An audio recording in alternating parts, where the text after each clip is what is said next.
I had to zoom this all the way out just so we could get it. But what's up, YouTubers, one and all? It's been a long time since you've seen a Transformer video on my channel, huh?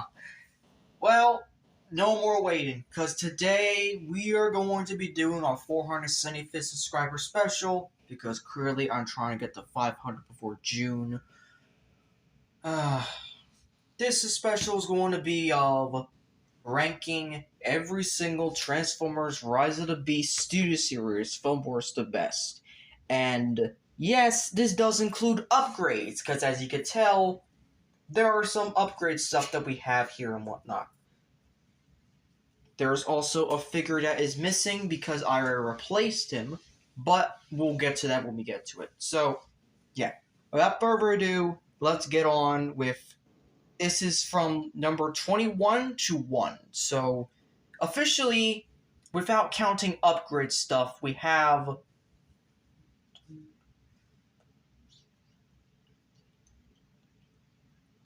16 figures. Counting upgrades, we have an extra 5 to count. So, our worst pick is going to go to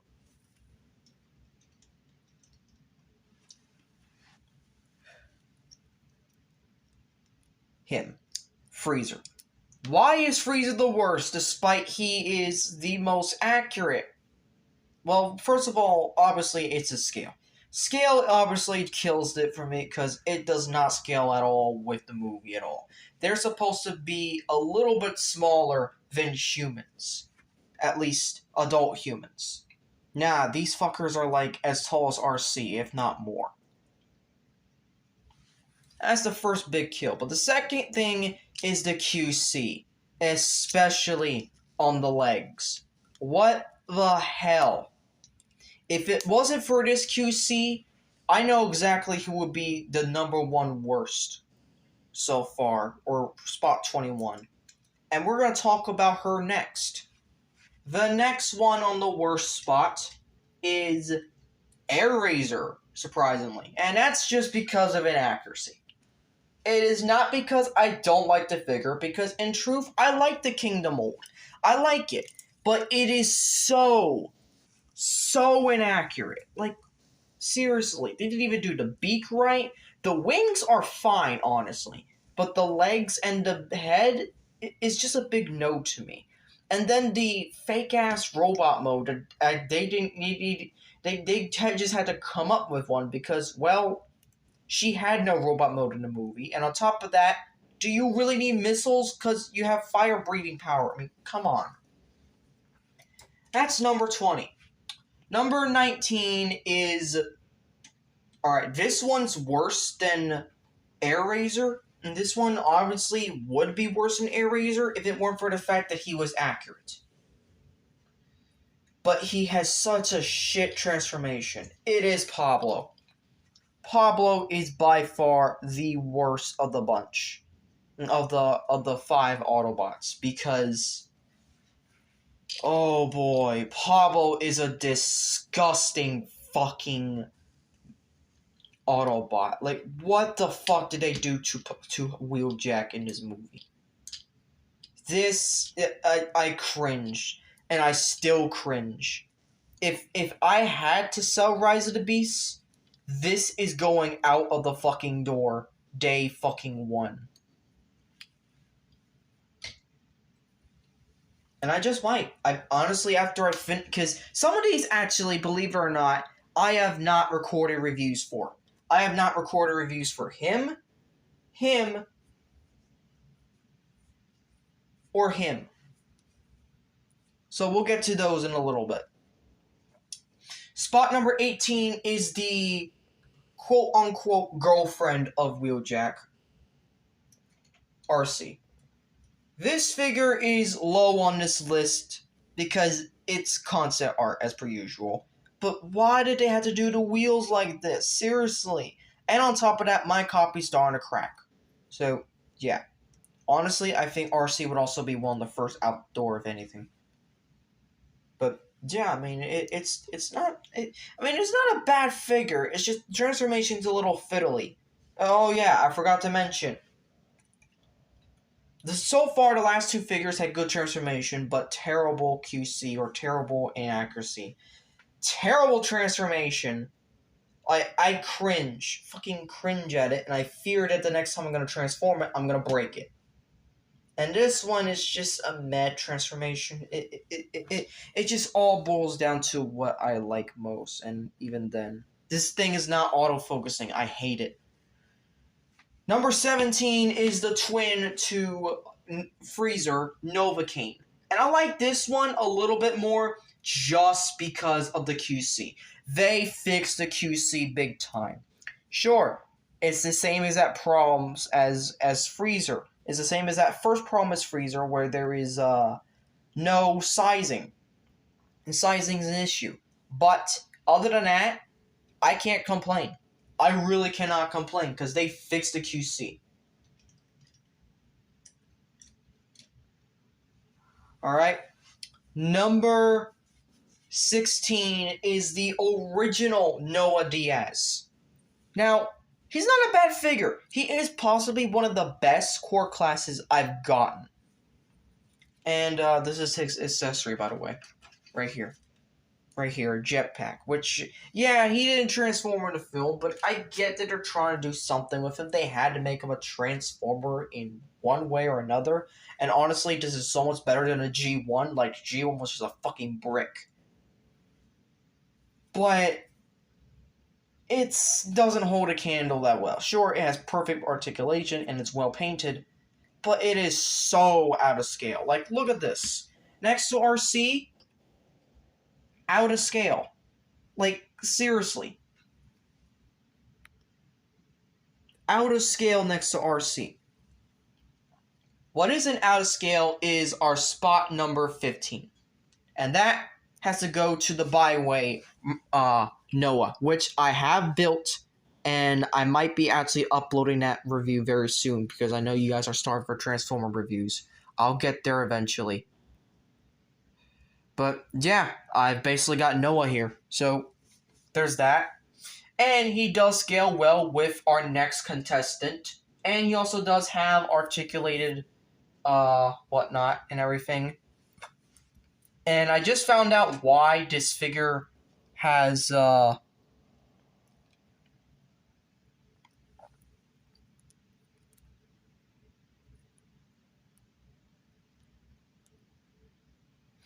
just found out why this head there's an extra head for Noah.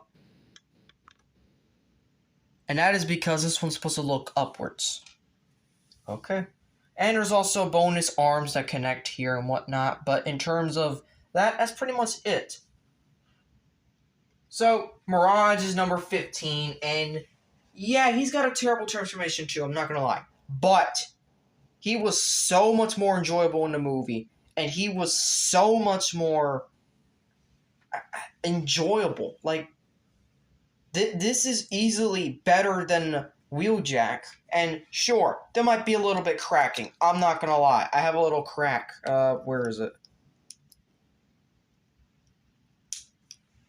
I can't seem to find it at the moment. I knew I had a crack, I think. I'm not exactly sure. But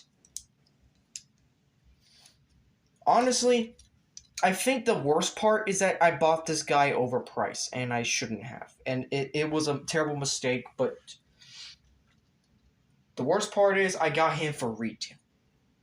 I got this fucker for retail. And I don't like him. It should have been the other way around. Getting this fucker for $50 and getting him for $20. I would have loved it. Alright, next up is the upgraded Nightbird, which, you know what, we'll just kind of put the wings down for now, just to kind of hide them. The original Nightbird. So, number 13 is original Nightbird, and yeah, I have the upgrade swords on, but just ignore them. It was fine for what it is. Regular Nightbird is completely fine by itself, because, well, it's basically using the mainline mold, but adding wings to it. And the wings is honestly what killed this rating to 13. Because, well, let's face it. Also, it's small. It's she was supposed to be taller in the movie, but I get they were trying to scale her with the mainline stuff, and you know what? I get that. I really do. So yeah.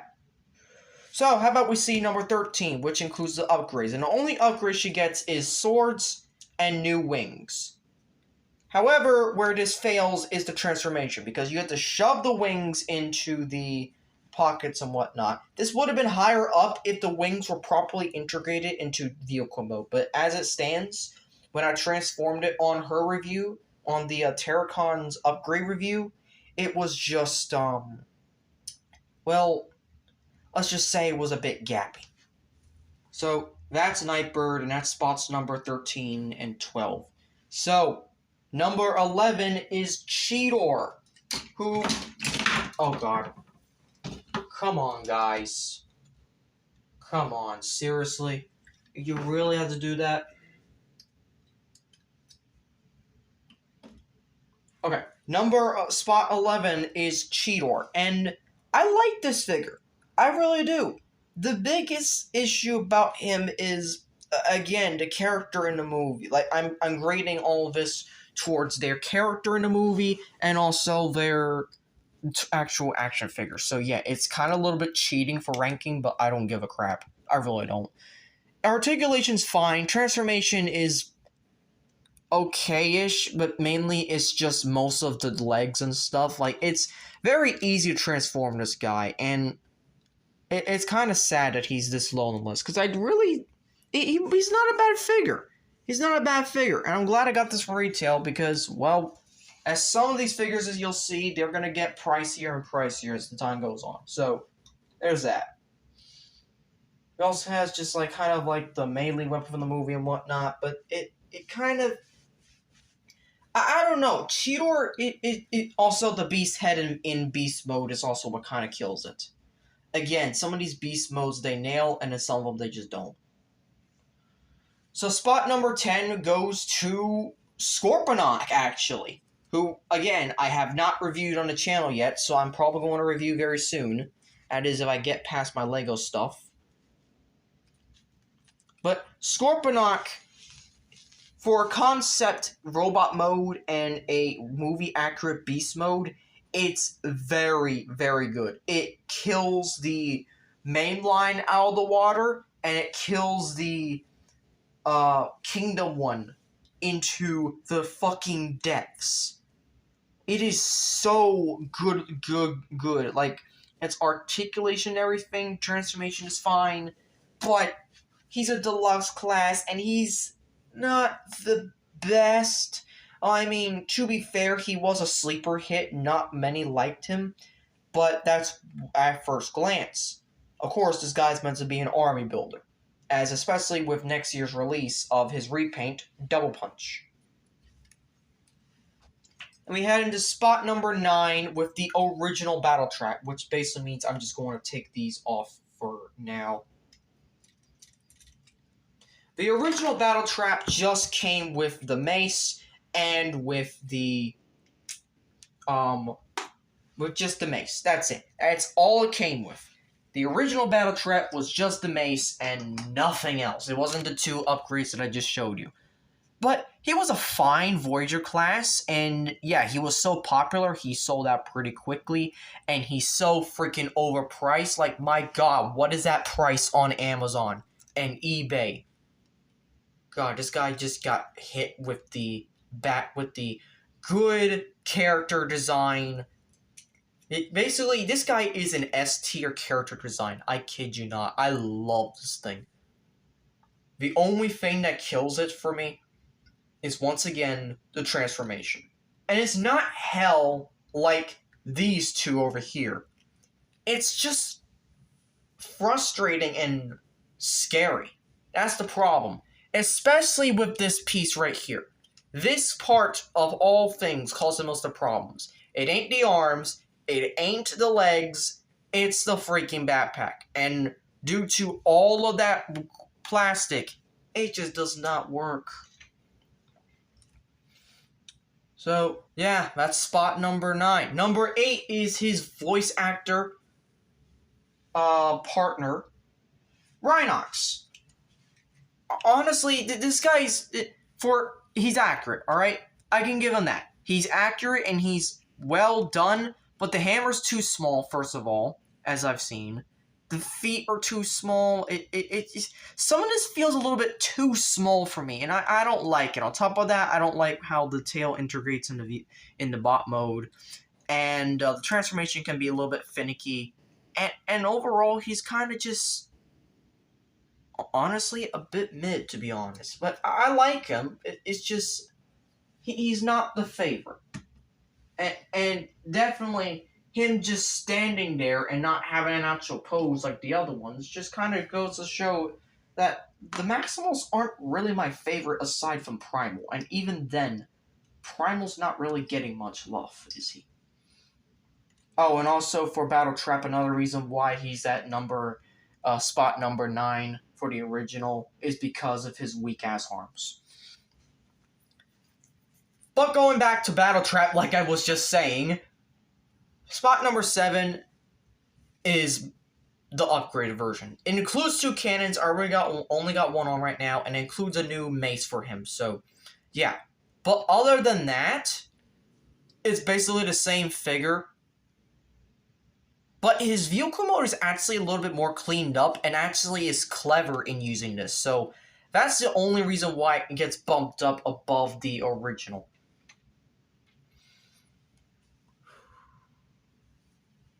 So, yeah, now we got number 6.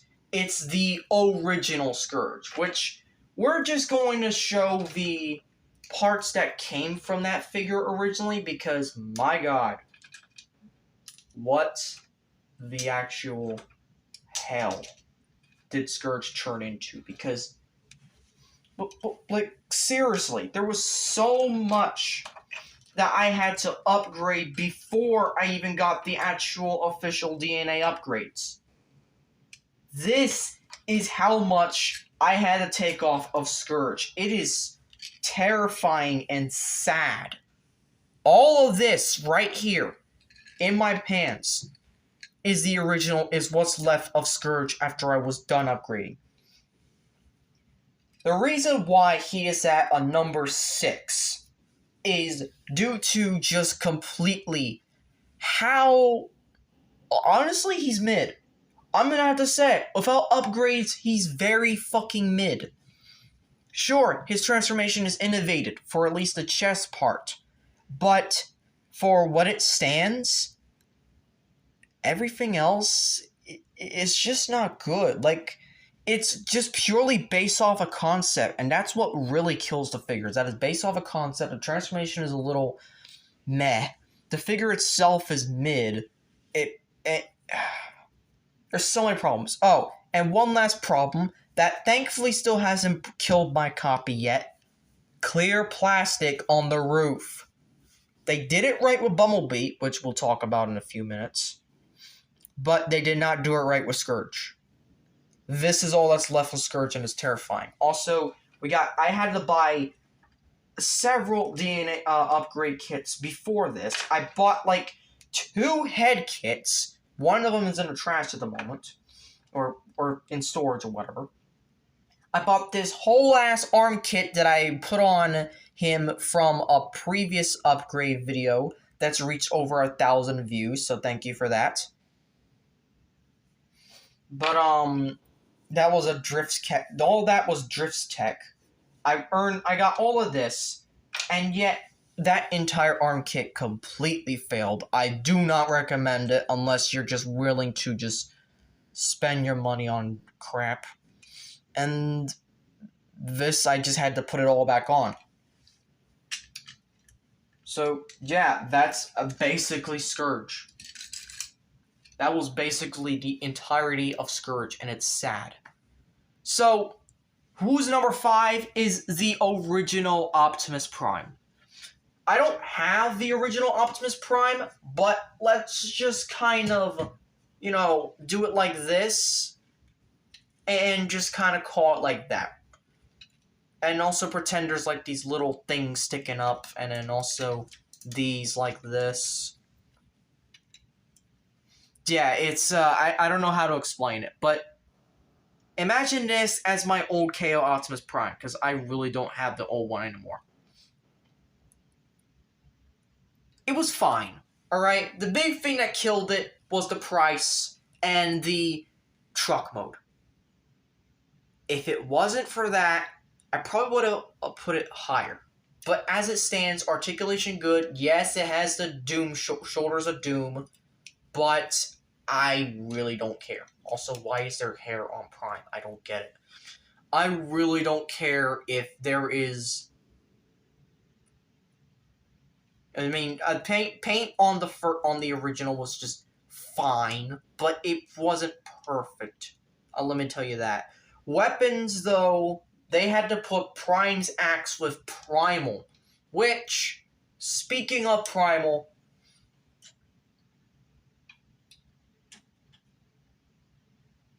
he's spot number 4. Primal is good. He is a good leader, but he's Voyager size, and that's what a lot of people have problem with.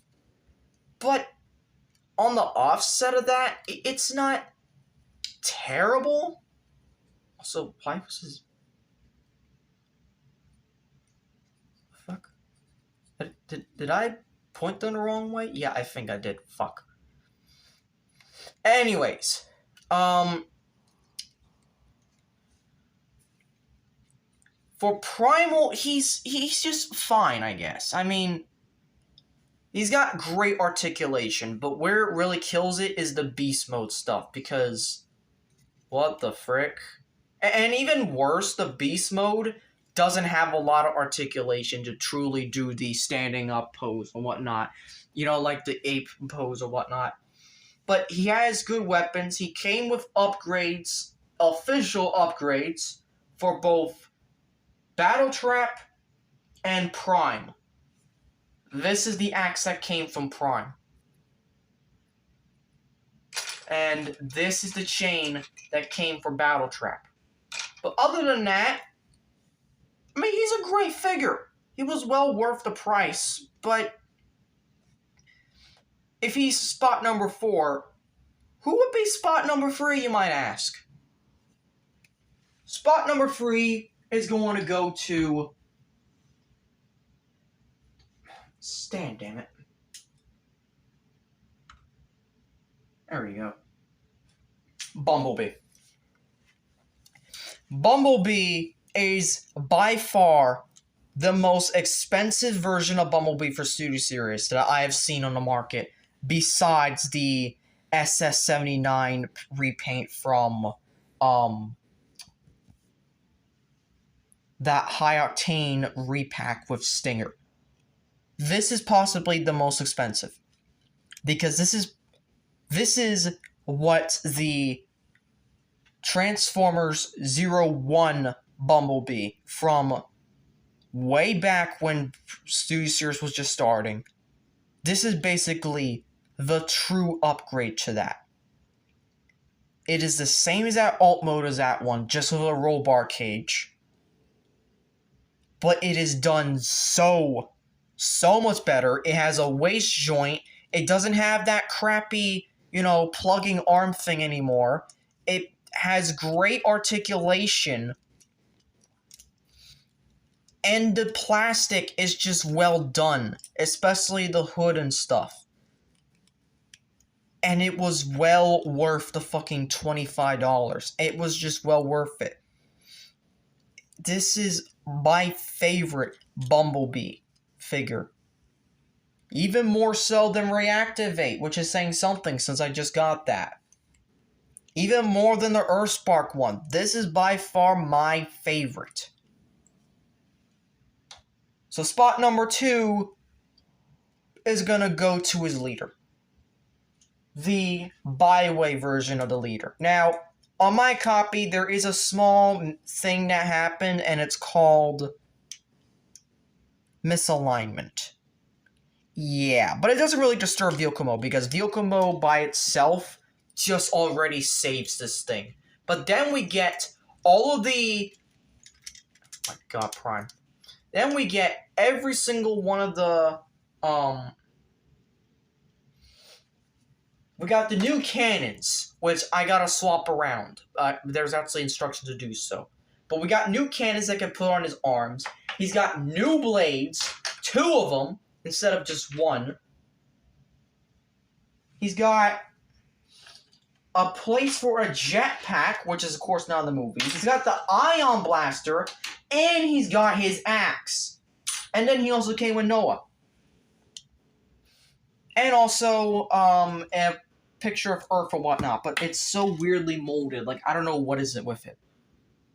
And he's got a great improved transformation, especially for the legs, that cleans up the truck mode. The paint and sculpting is just fucking perfect. And yet, even the head sculpt is perfect. I mean, you can clearly see the eyes. It's incredible. But despite all of that, nothing has or ever will top my #1 favorite Studio Series figure. It's the upgraded version of Scourge. Nothing has or ever will top this. And for good fucking reason. This has got to be my most anticipated upgrade kit or kits for Scourge. And despite all the flaws, it kills everything. It wipes everything that I've said previously about this figure off the face of the planet. Because this is just perfect. Yes, it has flaws. Yes, it still has the plastic, which cannot be fixed unless you get the buy-away. Which I might get it, and then upgrade this again. But that's not going to be until after I get a job and whatnot. It's got a good spinning claw, which the original did not have. It's got a good rearticulated blade to insert for now. You know, because it comes out of the arm like this and then shoots out during the film. He's got articulated fingers. All of them articulate. He can basically also flip you off, so...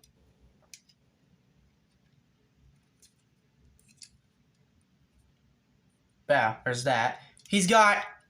you can take off his face, which, by the way, what makes this better, a little bit better for me, even though this is more biased than actually the real thing, but Maury painted his face and the mask, and I am grateful for that. Shout out to Maury for painting this up a little bit. Even painted up a little bit of the tips right here, which you can't see well due to the light, but yeah. His articulation is pretty much the same other than that, but he's got a lot more official, shall we say, I mean, his shoulders are better. His articulation, the feet, everything, the transformation is also a little bit better. Well, I mean, actually, no, scratch that. It's a little bit worse, but why am I complaining? I can't. Because despite everything that this figure has put me through, it's just a work of love. I've spent maybe even over $200 at this point on this figure to get it perfect, and I can gladly say it's still worth it. It was still worth it, and all of that, no matter my gripes for transforming it to vehicle mode, it's beautiful. It really is. And so, that ends this entire ranking. Let me know, you guys, in the comments section below, which of these figures you think was worse, and if you think that using upgrades was cheating or not. Again, this was my own opinion, so opinions matter. Opinions don't really matter to me. Or rather, just kind of, they don't really bother me. Whatever you like is whatever you like. But other than that, like, that's pretty much it. So, thank you all for watching. If you enjoyed this 475th subscriber special, I hope you consider clicking notifications so you can be updated on all updates and videos. I will hopefully try my very best to upload, do record and do basically reviews on the last 3 Rise of the Beast figures that I have not done yet, which is Scorponok, Wheeljack, and Prime. Prime's going to be pretty easy, considering that it's a little bit of a different transformation, but it's the same thing. But other than that, that's pretty much it. So if you enjoyed this video, click notifications, like, comment, share, and subscribe. And as always, Til All Are One. And thank you all for 475 subscribers.